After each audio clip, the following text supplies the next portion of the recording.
Experiencing issues with the Rogers Bank app not loading or working? You're not alone. Many users encounter problems, especially on older devices or during peak hours. First, check your internet connection. Ensure you have a stable Wi-Fi or cellular 4G, 5G signal. A weak connection is the most common culprit. Next, verify app and OS compatibility. The Rogers Bank app requires a minimum of iOS 14 or Android 8. If your device's operating system is outdated, update it through your device's settings. After that, clear the app's cache and data. This can resolve slow loading issues caused by corrupted temporary files. On Android, go to Settings, Apps, Rogers Bank, Storage, Clear Cache, and Clear Data. On iOS, you may need to offload or delete and reinstall the app. Finally, check if Rogers servers are experiencing an outage. Use Down Detector or visit the Rogers support site to check for reported issues. If the problem is on their end, patience is key.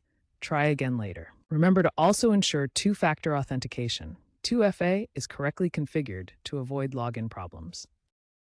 If basic troubleshooting doesn't work, try these advanced fixes. This often resolves temporary software glitches. Check for v5.1.1 iOS or v5.12.0 Android as of late 2025. Delete and reinstall for a clean, up-to-date version. Bypass potential regional blocks or network restrictions. Rogers is focusing on future improvements, including AI-driven troubleshooting for automatic issue diagnosis and suggesting fixes. They're also adopting Flutter for cross-platform standardization, aiming for a more unified app experience across iOS and Android. Expect quarterly updates with a focus on biometric authentication fixes and sustainability features like low-power modes to address battery drain. By 2027, anticipate Rogers integrating blockchain for faster, more secure transactions.